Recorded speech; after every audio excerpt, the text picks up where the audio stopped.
valiente, entusiasmado, con fe, con amor, todos lo siguen.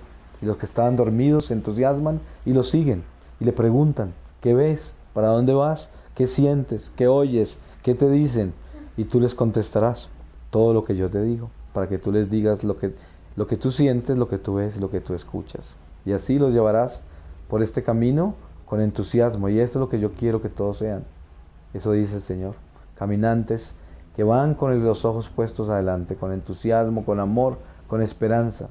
Y que llevemos en nuestro corazón toda esa vida que Cristo nos ha dado en el bautismo, en la primera comunión, en la confirmación y en todas esas Eucaristías, en todas esas oraciones, en todas esas visitas al Santísimo, en todos esos momentos de reflexión. Eso no se ha perdido, eso es un banco de gracias, pero en muchos casos está estancado, porque es un banco que no se usa, que no se puede usar porque no están caminando. Y si no se camina, es un morral lleno de oraciones, un morral lleno de Eucaristías, un morral lleno de buenas intenciones, pero no se ha repartido, no se ha ido a entregar. Entonces, las oraciones no son para el caminante, las oraciones son para el camino. Las oraciones son para entregarlas en el camino.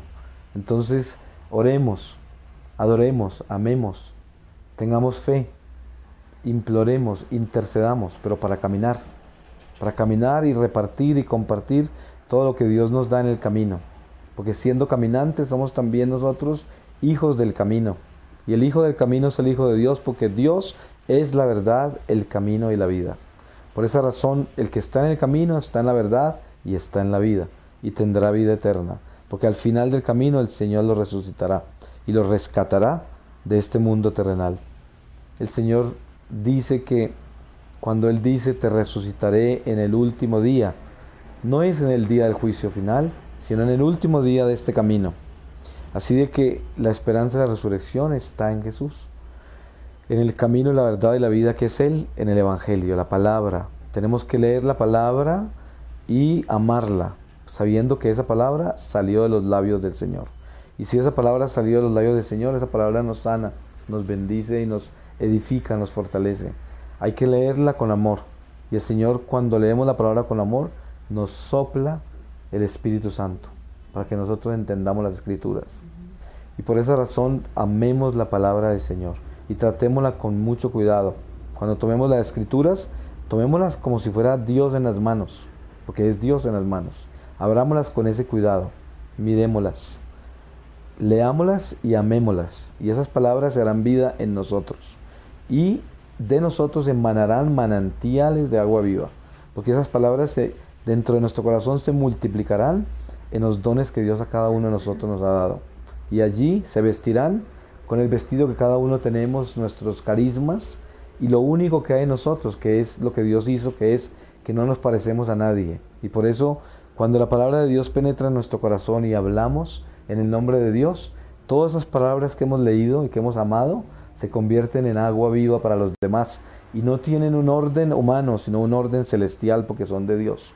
Y emanan de nosotros vestidas en las formas que Dios quiere, porque Dios las lleva al escenario del drama de Dios.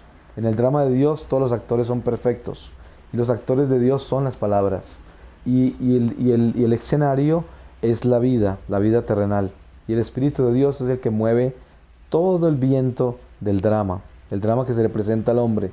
Entonces, que nosotros recreemos en el corazón el drama del Señor, la pasión de Cristo, la resurrección, los profetas de antaño, la vida de las mujeres santas de Jerusalén, la vida del traicionero, para que aprendamos de lo que es traición e infidelidad, la vida del profeta que se desespera, porque conoce la bondad de Dios y sabe también la dureza del corazón de los hombres, y se desespera en el camino, pero siempre con fe.